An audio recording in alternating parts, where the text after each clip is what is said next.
TPM አፍደገን ዘመናዊት ትግራይ This is Tigray Public Media, TPM. Today we have a special interview session with our guest, William Davison. As you all know, William Davison is a senior analyst to the International Crisis Group for Ethiopia. We'll be talking about the Tigray conflict, recent developments, and peace prospects. So to start our discussions, William, first of all, thank you for coming and thank you for your time. Yeah, thank you very much for having me. Thank you. All right, so it's been almost a year and a half since the start of the Tigray war, a war marked by an absolute brutality, unspeakable atrocities, creating immense humanitarian catastrophe the world has seen. We have seen a dynamic battlefield shift in the course of the war. For the first 8 months, the Ethiopian government and its allies controlling much of Tigray, and then the TDF in a dramatic comeback, liberating most of Tigray and advancing as far as Debre Birhan, threatening Addis Ababa. Now it's been 2.5 months since TDF withdrawal back to Tigray, opening doors for peace process. But we haven't seen any tangible developments in this regard for the past 2.5 months. Situations pretty much remain the same. As per your assessment or crisis group's assessment, where do we stand now in regarding this conflict? I think that's a pretty accurate summary, and there hasn't been any particularly substantive, meaningful progress with the peace process, despite there being some, initially promising signs that the parties were moving away from large-scale confrontation, and some other positive developments, such as, the release of some political prisoners. Arguably, the federal government's focus on the national dialogue process.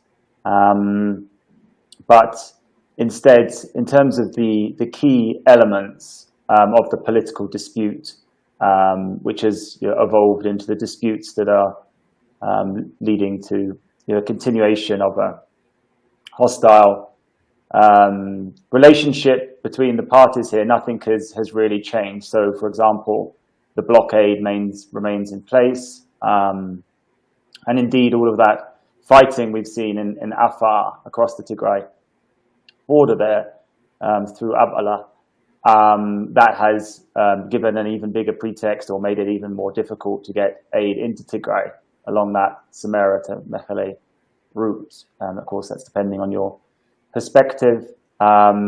I think there is a major outstanding territorial dispute in terms of Western Tigray or Walkite.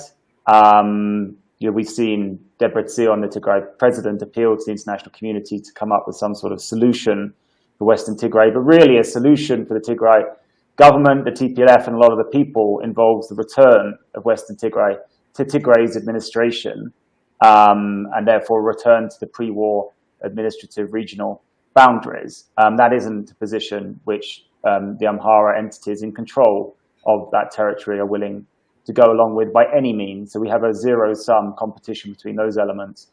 Also, that Amhara position is backed up by Eritrean troops. So that is still a major obstacle to a peace process. And then perhaps more procedurally, but also importantly, there has been no direct talk, certainly no public direct talks between the Tigray leadership and the federal leadership or any of the other key belligerents here. And instead, we have things like the AU envoy Obasanjo shuttling back and forth and visits by the American envoys and EU envoys, but nothing that really constitutes serious negotiations, no formal cessation of hostilities or ceasefire, obviously.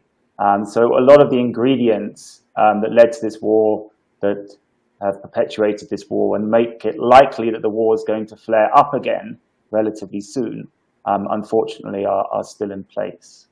Mm-hmm. So you have mentioned that there hasn't been real direct talks, and even in contradictory terms, the Tigray government says there is a peace talk that has started, and the Ethiopian government, Prime Minister Abiy, says there is no talks so far. And what why do they have these contradicting views, and who is basically telling the truth, and why would if, let's say, if they are having some indirect talks or any kind of peaceful talks, why is the Ethiopian government denying that? There's a couple of reasons for that. I mean, this is politics and brutal politics. It's hardly surprising to see this sort of difference of opinion, and I think both sides have their eye on propaganda here in terms of international audiences, domestic constituencies, and internationally they're playing a diplomatic game to some extent, perhaps trying to make it look like they are the ones who are initiating peace or most interested in peace, and then there's be possibly another kind of future blame game if war breaks out again. Also, often with these political situations, the devil is in the detail, right? So what are talks? If President Obasanjo travels to Mekele and to Addis and has talks, he's acting as some sort of interlocutor between the parties. If you want to classify that as peace talks, I guess you can. If people are saying in Addis and elsewhere, well, there's been no direct talks between the parties, there's been no ceasefire, well, that's also correct. So it's a matter of interpretation. So they were looking at propaganda, politics, diplomacy, and interpretation, which is leading to that sort of like different version of events. Yes, so I think the Ethiopian government is playing two cards here. If things go well and can get peace talks in its terms, it can go ahead and say there were talks and go ahead with that. And then if it doesn't work, in the meanwhile, it will be easier to go back to war. And as you mentioned earlier, the risk of re-escalation to a full-scale battlefield engagement seems pretty high, and the chances of resolving this conflict peacefully are getting slim by the time, because it's been 2.5 months since TDF withdrawal and nothing really has happened on the ground. Now let's talk a little bit about the situation in Tigray. Since the Tigrayan Defense Forces retreated back to Tigray, there hasn't been any change in regards to humanitarian access. Tigray still remains under siege. There is no food, there is no medicine, no cash, no fuel. People are just dying in thousands, which could be in millions within a couple of months. And still, we see the international community, especially the West, the US, the European Union, re-engaging with the Ethiopian government and easing up their pressure. And yes, they seem to be happy with the little change of words with the Ethiopian government. Why is the international community so pro-Ethiopian government and disregarding the suffering of the Tigrayan population? I think that, first of all, we always have to be careful with the phrase the international community, because there's a variety of international actors and they take different approaches, have different perspectives. And that's particularly acute at this time. We have the war in Ukraine involving a permanent member of the UN Security Council, obviously. So important to make those distinctions. I think the failure to make any headway at achieving humanitarian access is because of the lack of leverage that the relevant international actors, so the UN system, the various NGOs, the major donor nations who traditionally focus on humanitarian relief, is the lack of leverage that they have to really force Addis's hand, as well as the relevant regional governments, particularly in Afar and Amhara, as well as the Eritrean government, to open up the access routes to Tigray, with various measures, bureaucratic, particularly measures being used to deny access. Those humanitarian actors, all involved, have not had the tools at their disposal to force the situation. So I think that's what accounts for the continuing failure to provide serious relief to people inside Tigray. And then I think as a result of this sort of new status quo we have in the war, a bit of a no war, no peace situation, although there has been the serious fighting in Afar, and it was the heavy drone bombardment of Mekelle and other places in Tigray in January. But otherwise, I think, these actors, they see the Prime Minister and his government, his ruling party, as fairly secure in power, certainly no longer threatened imminently by regime change, and that accounts for the re-engagement.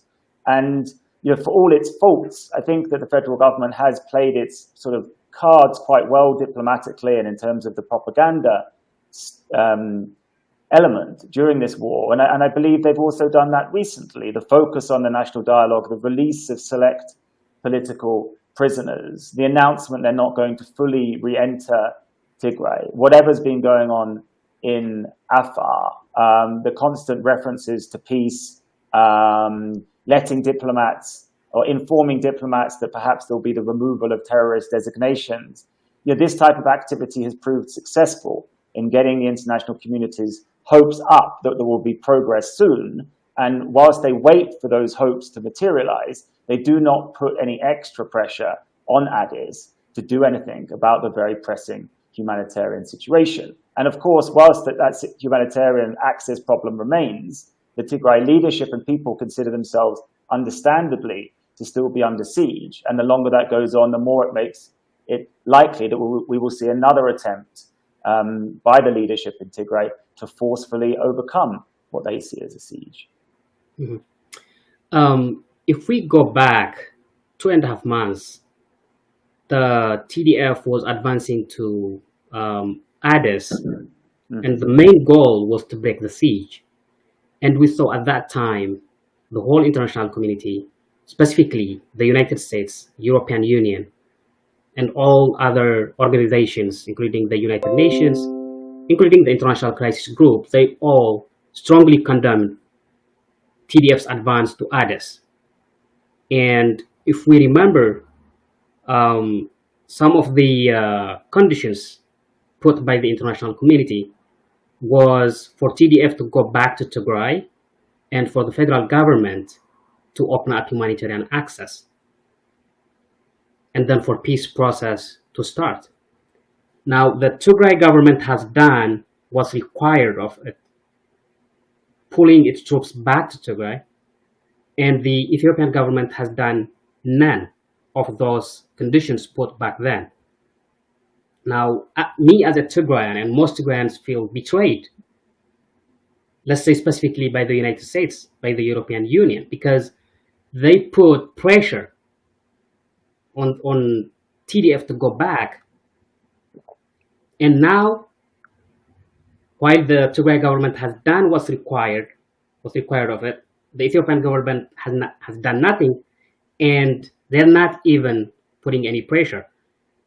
And it's not that they only betrayed the Tigrayan population, but also, I think for the current situation in Tigray, where the people are under siege, and the Tigrayan Social Affairs Bureau actually recently released an information saying that if this siege is not broken in the coming couple of months, half the population of Tigray may perish. Now, for this situation, I think instead of just using the term international community, I'm going to be specific, and let's say the US and the European Union as responsible. And the reason I say that is that the TDF was advancing to Addis in order to break the siege. And for anyone who does not want TDF to get into Addis, the sensible thing to do would be to relieve the siege. If the siege is relieved, TDF has no business going to Addis. It would have solved the problem. But instead, what they did was they pressured the TDF to go back to Tigray diplomatically. We heard the Tigray government. Yeah, Mikhail, can I jump in? Sure. Okay.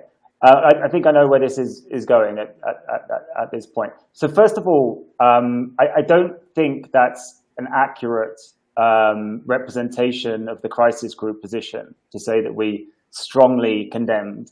And in fact, what we were focused on is because the Tigray forces had made such an aggressive move in response to the conditions they faced in July, that it was necessary for the federal government to make concessions to avoid the war coming to Addis, essentially. And first and foremost, those concessions, not a very appropriate word, but so be it, would be to really sincerely and sustainably try and get as much humanitarian assistance into Tigray as possible. So let's be careful about the positions that people are taking here. The other major issue I have with your characterization of the situation is you are talking as if there was only one factor that led to the Tigrayan retreat back to Tigray. And that was because there was diplomatic pressure, there was pleading, and that they believed, you seem to be implying, that Addis would play ball once they got back to Tigray. Now, I don't see where that level of trust in Addis's response would come from. So I don't understand why that would be a sensible strategy to retreat on the basis that once you withdrew your forces to Tigray, then Addis would completely change its behavior, the federal government, and would answer all of your demands and participate in exactly the type of peace process and negotiation you want. That simply isn't what happened. That's why it looks like a suspiciously simplistic narration of events. As we know, the Tigray forces took the opportunity to push south, and they had the idea of creating regime change. What they then found was that their supply lines were overstretched. They were in hostile territory. There was mass mobilization against them. There was a renewed aerial campaign in the form of drones hitting their supply lines. Their troops were suffering. They didn't have any international support for regime change. That's correct. And I think there we're looking at some sort of trade-off where various actors said, yes, we understand that this would allow relief to flow to Tigray, but what would it mean for the rest of Ethiopia if we saw the OLA and the TPLF-controlled forces take over Addis? So yes, I think there was a trade-off there. Other elements of the retreat, I believe, are that they faced the prospect of an attack from the north by Eritrea as they concentrated their forces and pushed south. And I think, I guess I've already mentioned, the hostile territory they found themselves in and the mass mobilization they faced. These were the conditions. These were the conditions that led to the Tigrayan withdrawal back to Tigray. It wasn't because they were asked nicely to do so by the State Department, who also promised that from there on in, Addis would be a sincere partner in the peace process. So, I think that's the only way that I can answer this question, really, which is to say that I do not agree with your narration of events. Undeniably, the diplomatic pressure was not the only factor that led for TDF withdrawal. Sorry to interrupt, but how do you think, considering that the Tigrayan forces are fighting an anti-genocidal campaign and it's an existential struggle for Tigray, what sort of diplomatic pressure are you referring to? Like what was offered or what was threatened? If regime change was otherwise successful, take control of the federal government, establish a transitional government, get aid, trade, services flowing back to Tigray, what was this diplomatic pressure that made people turn around and head north? Well, we heard the condemnation from all the major players, and that's just condemnation. I think the leaders of the TPLF are used to international condemnation. They had quite a lot of it for 27 years. So because we weren't in the private conversations. We don't know exactly what was threatened. I can't say this was threatened, but at least, even if there was no threat put, I still don't like the stand that the international community took.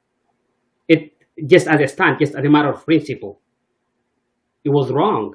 And why that is wrong is that because order of things are important. TDF was going to break the siege, and then before making sure that the siege is broken, how can you just put pressure for them to go back? And although we don't know what. Okay, I just think maybe some examination of the decisions of Tigray's military and political leaders is also warranted. Some criticism of their decisions as well as criticism of the US positioning. I mean, for the US to come out and say, as the Tigray forces are about to occupy and control Dessie and Kambolcha, for the State Department, I believe it was the State Department, to come out and say, don't do that, is, it's meaningless at that point. It's gesture politics. But I think that was a misreading of the situation, because the only way to get Addis to significantly change its policy towards Tigray, towards the war, towards the TPLF, was through military pressure, through force. I think that's what's been shown. And as the Tigray forces advance south, my sincere hope was that Addis would realize that they are facing a formidable opponent here, and that they need to stop these tactics, these siege tactics, the bombardment tactics, refusing to make any concessions, demonizing, the categorizing of their opponent, a regional government that considers itself elected as a terrorist junta. I had hope that the federal government would make those kind of concessions, and I believed that the only way that was going to happen was when they realized that they were facing a formidable opponent here, as I said. So here is what I really don't understand here is that I think throughout this conflict, the Ethiopian government was emboldened by the inaction of the international community, and sometimes by the support. And leaving behind what has happened in the whole course, just if we take that just as a principle, when the US says it strongly condemns TDF advancing to Addis Ababa, that's going to embolden the Ethiopian government, because that's a diplomatic support, just in principle. And that's why I think it has played a role in the current continuation of the siege in Tigray. Okay. But let's just go back and assess the situation from the start, from the outset. And I think the response of the international community has been very poor and inadequate in the Tigray war. There are a lot of factors to that. What can you say? Well, first of all, do you agree that it was inadequate response throughout the whole conflict? And if so, what are some of the reasons that you can mention for that? Yeah, I mean, I guess sort of by definition, it's inadequate in the sense that the war is still continuing. Essentially, nothing has been resolved. And just as to your point there about the US strong condemnation of the advance by the TDF, yes, okay, but we should also remember that the federal government at least has claimed to be very upset about the persistent calls by various kind of Western actors for full humanitarian access, for a ceasefire, for any form of sort of political rehabilitation of the TPLF. And some of the reasons for that are, or sort of stated justifications are, that the TPLF is stealing aid trucks and using them for war. So the fuel will be used for that. The humanitarians are engaging in covert support for the TPLF, just they did in the 1980s. These aren't justifications. This is just what people think. And then, of course, the way the Ethiopian government has characterized this war is that, an act of treason was committed by the TPLF, and therefore they're simply engaged in a law enforcement action to restore law and order and constitutionalism and all the rest of it. And they don't want this type of meddling with the world's great powers calling for a ceasefire and for a negotiated settlement. So that's created a very strong perception, not one that you hold, on the federal government side and that of its allies, that in fact actors like the US have been making those demands, extending also to actors like ourselves at Crisis Group engaged in advocacy work, that we are in fact siding with the TPLF. So I just think it's important to remember that there's also been other elements of this war, other phases of this war, where that accusation has been thrown back with just as much force from the other side. If we go back to the beginning of the war, do you want to comment, or shall I answer the other part of the question? Sorry to interrupt, but I just want to comment on this. The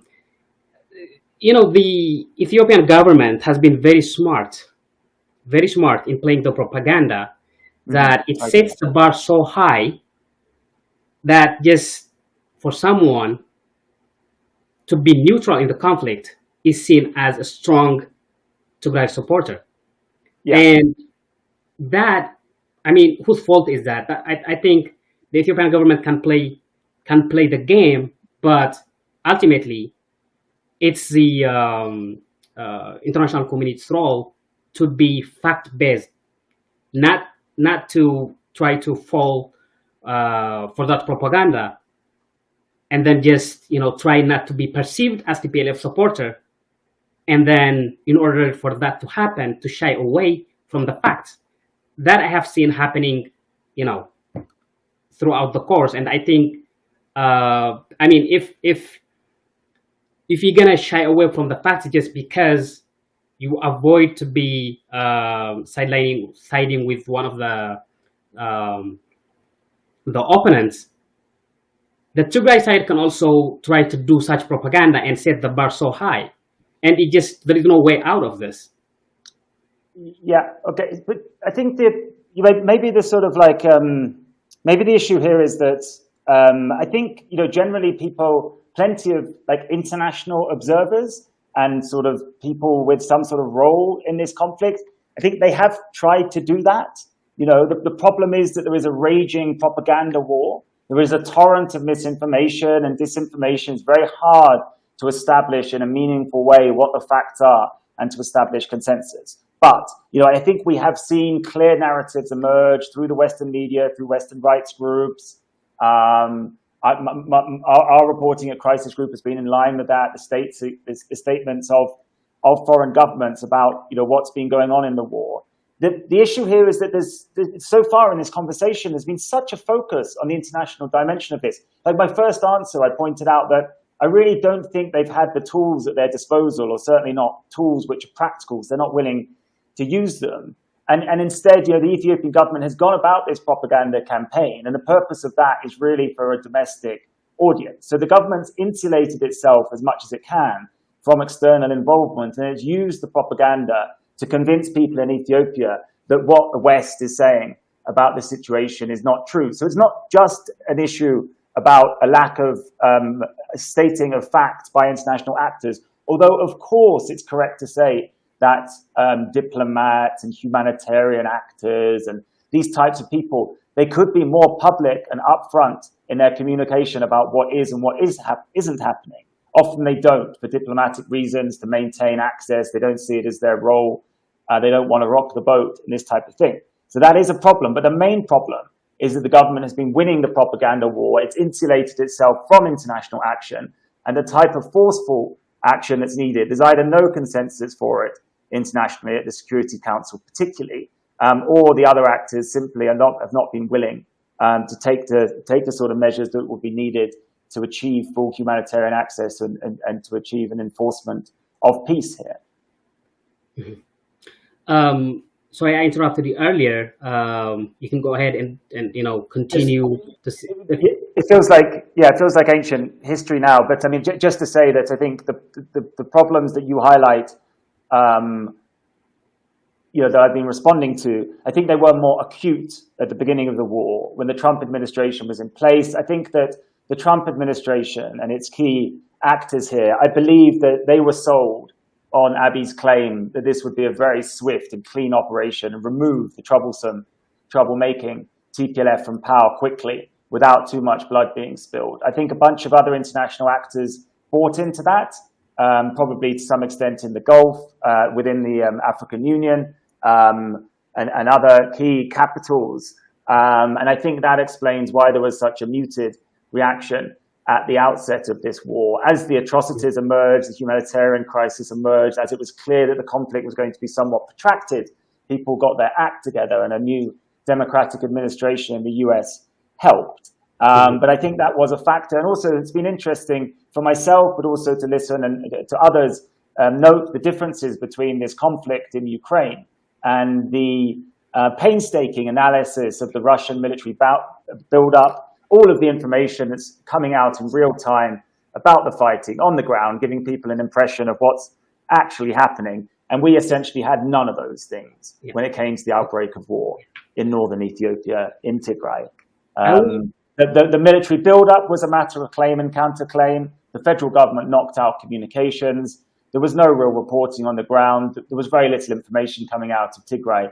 And it meant that this war was essentially initially conducted in the dark, which is exactly how people in Addis and Asmara wanted it.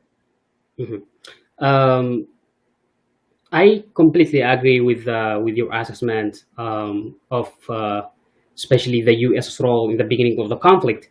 I just want to add something to it. I remember the United States condemning TDF firing missiles to Eritrea, while in fact Eritrea was involved in the war and was raping, looting, and massacring people.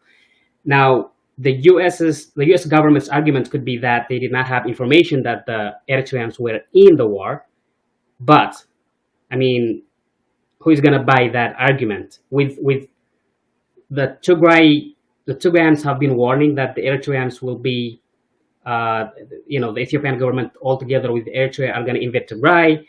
The Tigray government wrote letters to 70 plus head of states, including the United States and the European Union, the African Union. So we were telling, just nobody cared enough to listen. And also with the US being the world superpower, I do not agree that they had no intel of the presence of Eritrean forces in Tigray. And I think that was just a political game. They just wanted the Ethiopian government to finish the war as quickly as it can, with all the support that it can get, including from foreign nations. But that politically, because of that was a political stand taken. But also, I feel like there were some other factors for this poor response. And you have mentioned the Russian invasion of Ukraine, which has gotten so much media coverage. And within just few days, the response of the international community has been so robust. Now, do you think also racism really played a role here?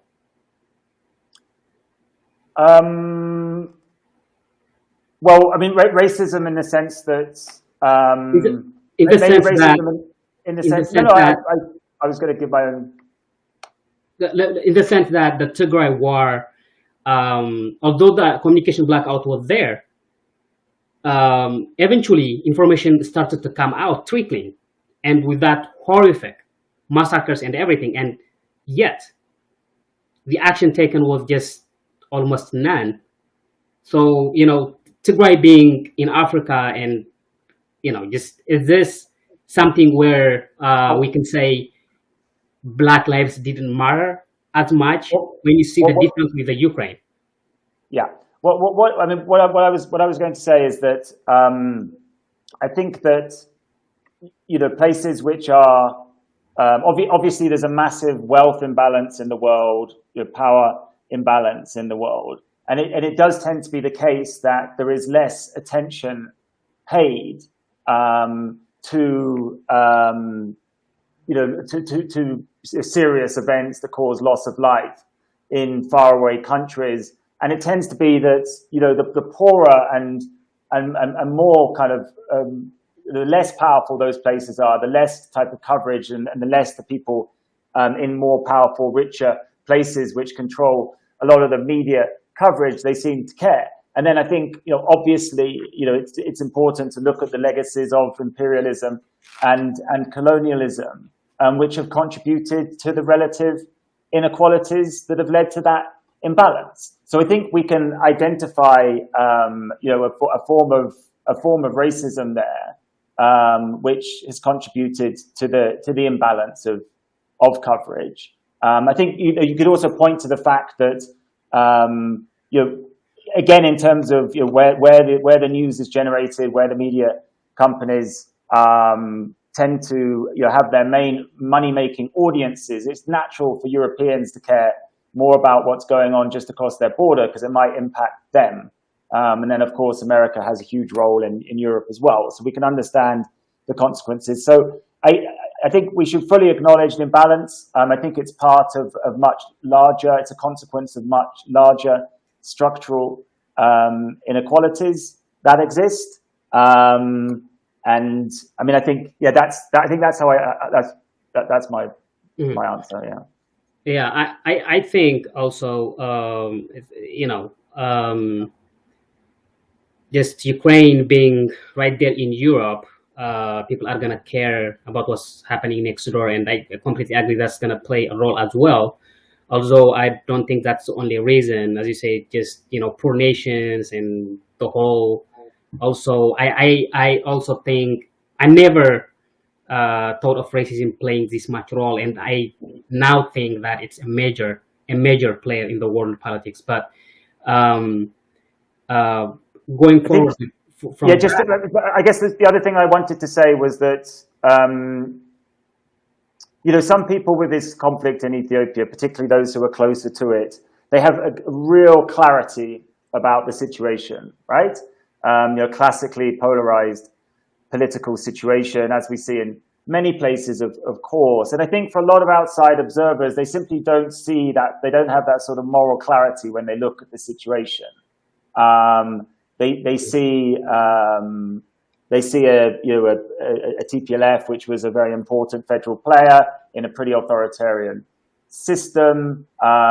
We could go back to the electoral constitutional dispute. I think it's reasonable for people to come down on the federal side or on the Tigray government side.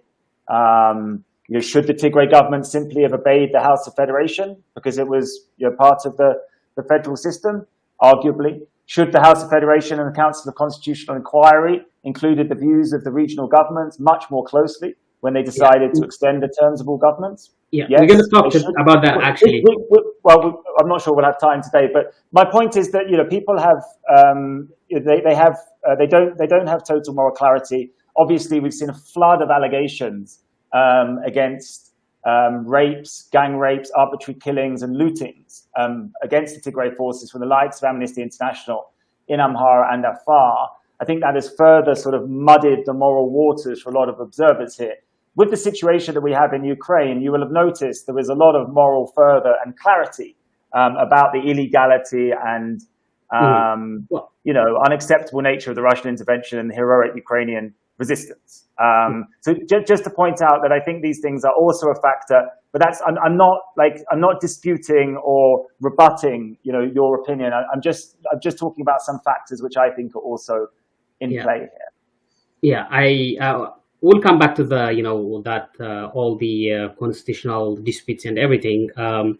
But since you have mentioned this, regardless of the cause of the war, just what happened, the atrocities in Tigray, they warrant an action. And it's been, you mentioned about the alleged atrocities of the Tigrayan forces in Amhara. That happened 10 plus months after all the atrocities in Tigray. And if there was an action taken for all these atrocities that happened in Tigray, what allegedly happened in Amhara would not have happened. So basically, in Ukraine, we see the action within days, in less than a week. So I think there is a lot of difference here. But let's move on from this and then talk a little bit about crisis group. Crisis group has been active, in assessing the situation in Ethiopia and putting its own recommendations. And me, I always appreciate the continuous engagement and all, the attention given. Uh, but generally, starting from before the outset of the war till this point, how do you assess the role of crisis group? Do you think it played overwhelmingly positive role? Were there any negative, roles that contributed to the feeling of the conflict? How would you characterize or assess this, crisis groups in role? Well, I think we just put out our reports and we do advocacy on the back of it. I think it's easy to kind of, maybe because it's sort of quite visible and readable, you might think that that we have a real role and this type of thing. But of course, we try and maximize our influence, but it's probably still pretty limited. I mean, I think what from my perspective, there was quite an early recognition that the Amhara claims on parts of Tigray were a major source of worry and could well lead to conflict.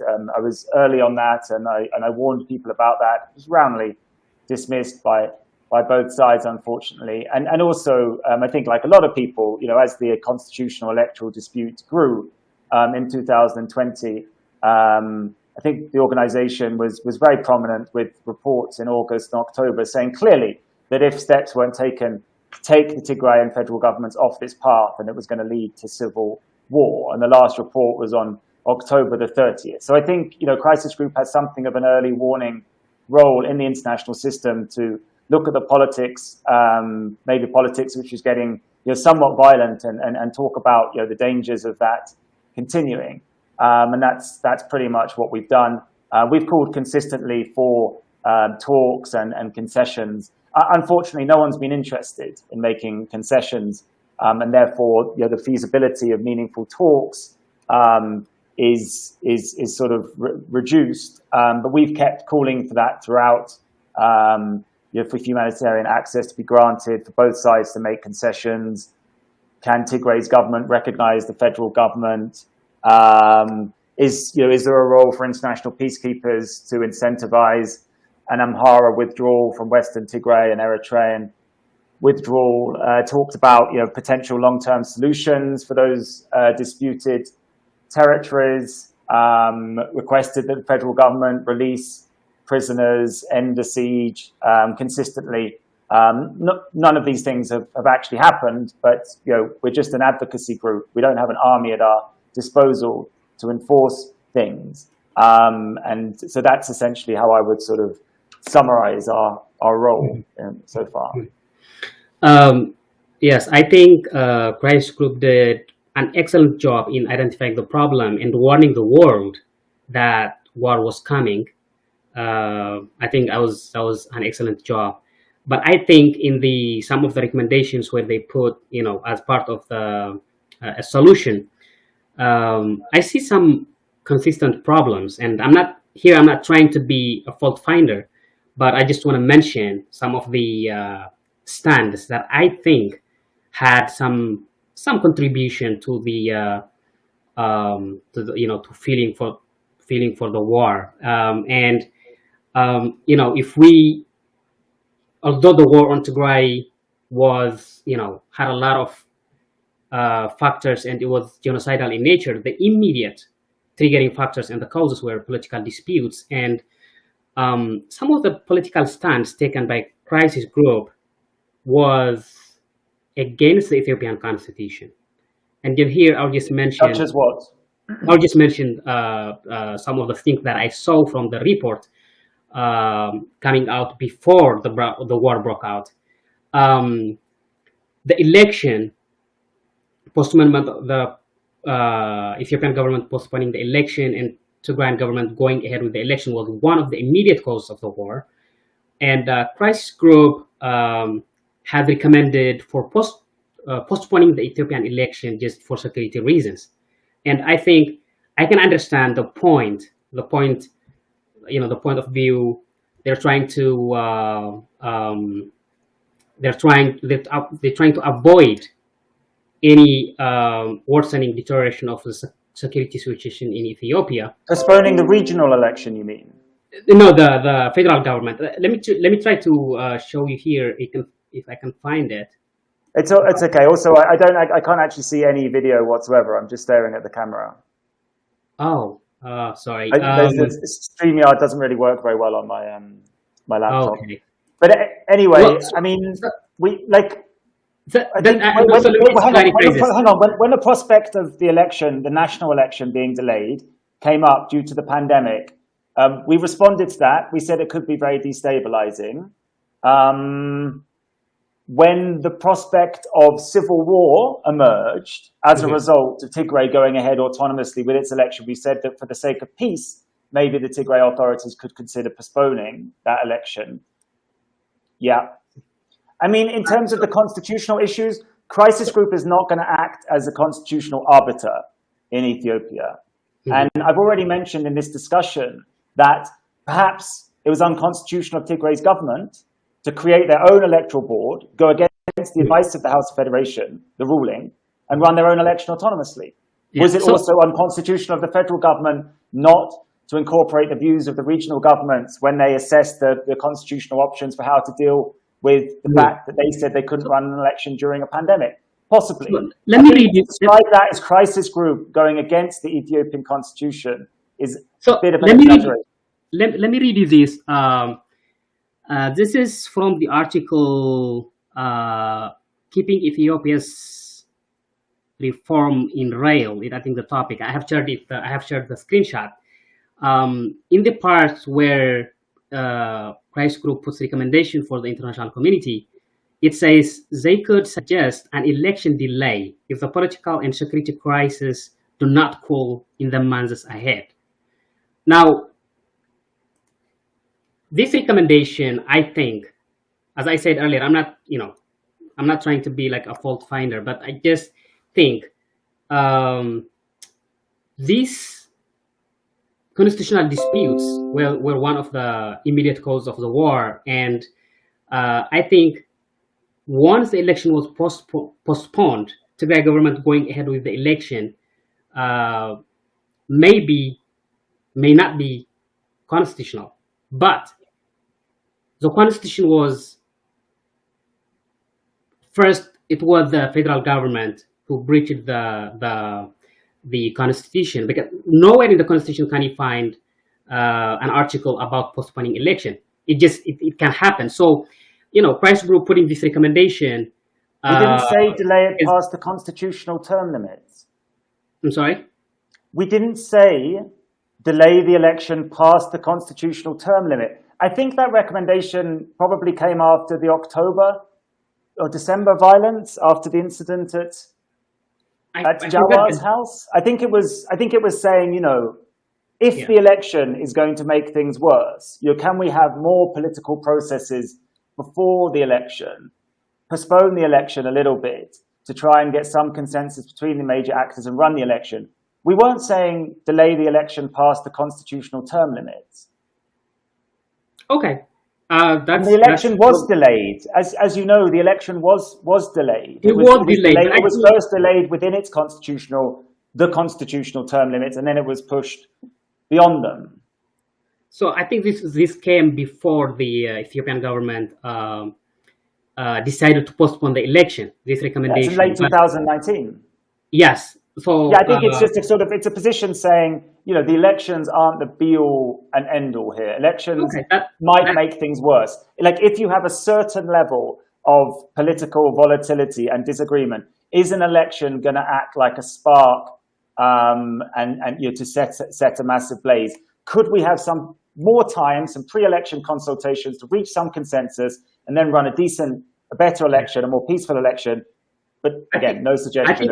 I think I got a good answer from you. If the recommendation was to just delay the election, but not past the term, that's a good recommendation. That certainly wasn't our intention. But it sounds like maybe in retrospect we could have been clearer about that. I guess it would have been better to be more specific, because it was just a flash point of the all the dispute, because That's why I raised this question. But the other thing that I think crisis group's recommendation was going against the constitution was about the boundary and identity commission. Now, in some of the reports, it says that while talking about Western Tigray, it recommends the TPLF to accept the boundary commission, the boundary and identity commission to solve this problem. And Tigray government's argument was that this commission is not constitutional because in the constitution, it clearly gives the House of Federation the power to solve anything related to identity issues. And I also think this was also not, something not going with the constitution, this recommendation. I also took a you're just taking the Tigray government's view of the constitution and then accusing us of being unconstitutional because we don't agree with the Tigray government. Well, I mean, this is just clearly in the constitution. The issue of identity is mentioned, and any problem arising with identity is given to the House of Federation. So, I mean, I can't see why would you appoint another body while there is a constitutionally appointed body to solve a specific problem? Well, it was. I mean, as I remember, it was. I can't remember exactly, how it was created, but as I remember, it was an advisory body. So it wasn't taking away from the constitutionally mandated powers for the House of Federation to deal with interregional disputes or identity. Hang on a minute. So it was set up as an advisory body, and I believe that the main specific constitutional argument was that it should only have been advisory to the House of Federation. It shouldn't also have offered advice to the Prime Minister's office.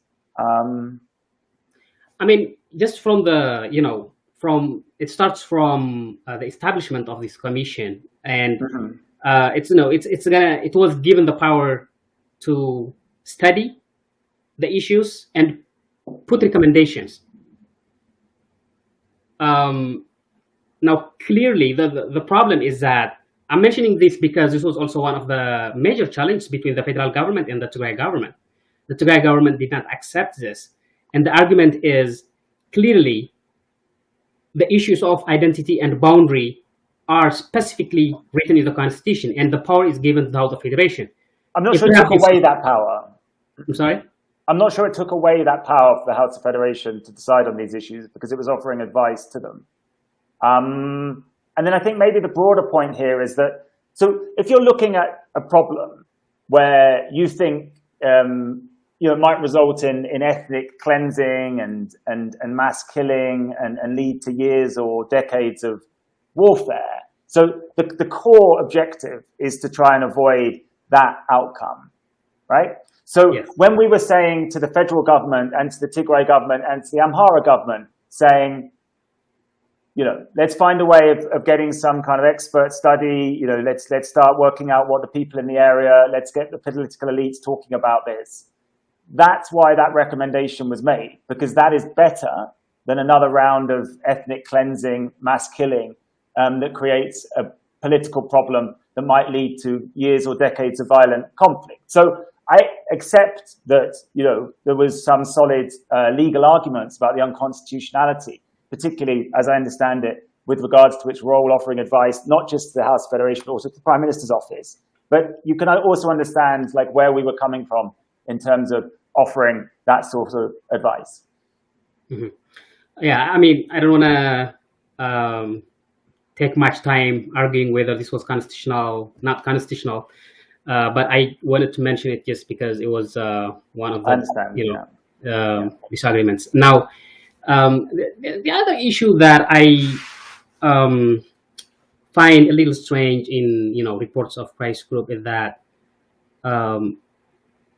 they never really addressed it about the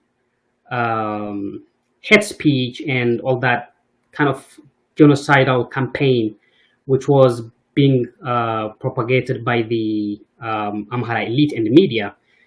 I I've been trying to read all reports by Crisis Group. Well, forgive me if I'm mistaken, but I never come across anywhere addressing the situation or this hate speech. Like, for example, the genocidal campaign on ISA TV, the 5% versus 95%. Where they called the only way to remove the fish was to dry the sea. I think this was a very crucial component of all this, what led to the war and what happened afterwards. And I think it wasn't given much attention. I don't know, sometimes I have seen in some of the articles calling Tigrayan nationalists who are pro-independence, calling them like, radical Tigrayans, which I don't really agree, because independence is constitutional. Like, secession is constitutional, and I don't think anybody following the constitution should be called radical. But I haven't seen any calling this, pro-genocide Amhara elites being called radicals in any of the reports, or they were not even addressed. And what do Okay, I mean, it's a little bit hard to like. I can't remember like on which occasions Tigrayan nationalists or secessionists we called radical, or what kind of descriptions we use for Amhara nationalist partisans. It's just a bit tricky. I think again, it's a little bit hard to certainly try to describe give the context to the war. But also in terms of sort of genocidal speech, the Crisis Group formal outputs are not the only public platform. I also speak to the media, obviously. I also use Twitter. So, for example, when there was the genocidal anti-Tigrayan hate speech in early November, I spent plenty of time trying to collect, working with others on getting the relevant speech translated, and then making sure that was posted prominently on my Twitter account so everyone was aware of it. In terms of historic stuff, like this infamous moment, I think from one of those same characters, Mesai McConnell from ESAT, the 5%, the 95%. Yeah, I'm aware of them. I'm sorry if you think that those things haven't been highlighted enough, but I have tried to describe the context, the political environment that preceded the civil war that's still ongoing in Tigray and surrounding areas. Yes, and I also remember, I think, seeing on your Twitter translating the hate speech, and thank you for that. Next topic is about Eritrea, and Eritrea has been a major player in this war, and Eritrean troops were one of the worst troops who committed like countless atrocities in Tigray. I want to start like from the beginning. All Tigrayans were warning the world that this peace deal between Abiy and Isaias is not about peace, but rather it's a deal how to eliminate TPLF. No one really took it seriously, and I also just want to highlight what Crisis Group's stand was. It's not only Crisis Group, but everybody was praising about this peace deal, and that's how the Prime Minister got the Nobel Prize as well. Now, looking back retrospectively, do you think all international actors, including Crisis Group, would have done better in addressing the peace deal between Ethiopia and Eritrea? Yes, but I wasn't at Crisis Group at the time the peace deal was signed. Oh, sorry about that. Sorry, I didn't. That's okay. I mean, I think our coverage of the Nobel Peace Prize was not perfect from my perspective, but crisis group is an organization. I work with other people. We come to collective decisions. Sometimes collective decision making does not turn out the ideal result from each individual's perspective. It's a worthy area of inquiry. The naivety, the hyping up of the peace deal, I think that is, you're absolutely right to focus on that. So could we maybe think about rounding things off? Yes. Because we're just hitting the hour mark. Yes. So I will just come, towards solutions. Let's speak a little bit about solutions, long-term solutions, and there is this, strong sentiment of independence in the Tigrayan population and Tigrayan elite, and we think it's the way, or it's the only way to have a sustainable peace in the region, in Ethiopia and in the region generally. What do you think about that? Is Tigrayan independence, viable? Could it be a solution, a long-term solution? What do you think about that? Long term, I see no particular reason why not. I do think, I was about to say fear. I mean, I think fear because I think it leads to a longer conflict, but I'll get onto that. I do sense that what we're seeing now could well be part of what will become a Tigrayan war of independence. It's hard for me to gauge exactly, of course, the level of secessionist sentiment, the belief in independence amongst Tigrayans, but anecdotally it seems to be very widespread. My concern is the same. It's the Western Tigray Walakite issue. I think that does, because of the momentum and the perception on the Amhara side of things, that's going to be a source of conflict for years to come. Obviously, Tigray is not going to become a nation state without that fertile area that they believe historically Tigray and gives them access to the international border to Sudan. So I think there is no peaceful path to secession. Yes, secession is constitutional, but not in this circumstance because the federal government doesn't consider Tigray's government to be elected. There's no Article 39 that can be legally enacted in the eyes of the federal government because there's no legitimate government in Tigray. Then there's a territorial dispute. And also I think everyone finds it very hard to imagine a new Republic of Tigray as an independent nation coexisting peacefully with an Eritrea that's run by President Isaias or anyone who shares his sort of political attitudes and behavior. So I do understand there to be rising sentiment for independence. I do understand where that's coming from. Possibly that will be the long-term, future constellation in the area. But I think the path to independence is an incredibly bloody one, possibly even compared to what we've seen since November 2020.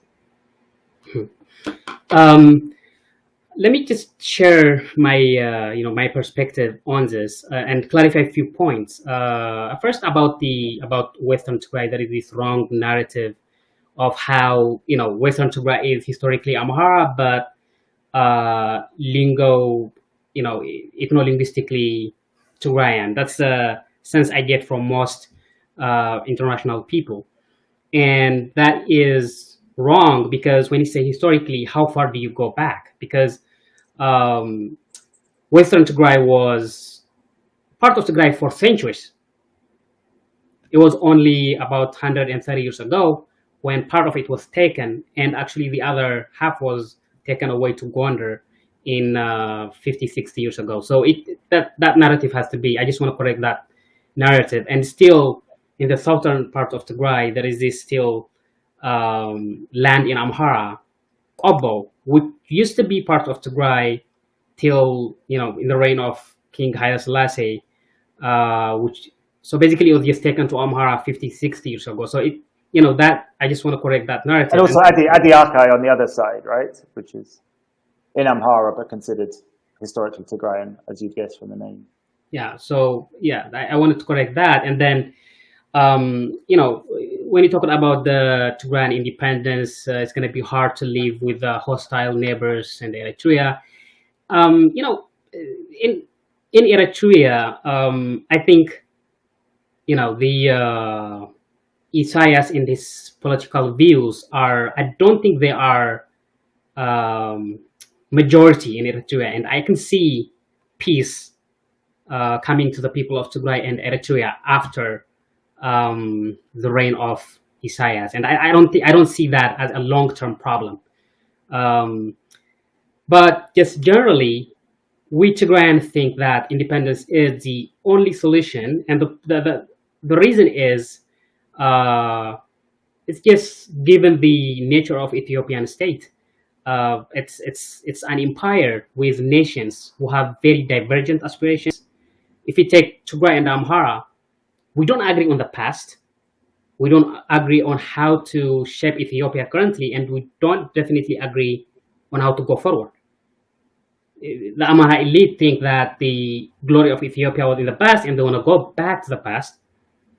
The majority of other Ethiopians, including the Tigrayans, want to go to the future to create, the greatness of Ethiopia, or we used to think that, at least. Now, I don't see any middle ground for this kind of situations, because it's just totally opposite, and the middle ground is zero. It's just basically mutual destruction.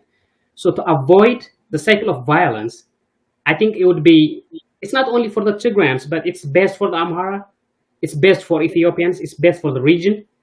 We think that's the only way to avoid the cycle of violence. But as you said, the issue of Western Tigray is going to be still, the problem is going to go one level higher, because then it would be an international border.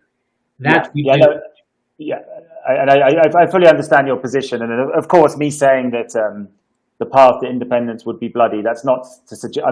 I'm not thereby saying that coexistence is easy. A peaceful coexistence is easy to imagine. Yes. So what I want to add is that I do agree. It can be the way, or it could be harder, but at the end of the day, that's the only thing that can bring a sustainable peace in the region. I mean, you can just imagine if England and Germany were the same country. Do you think they would be as peaceful and as developed as they are now if they were in the same political structure? For me, I don't think so, because then it would be a lot of internal dispute. They wouldn't even agree on whether the national language should be German or English.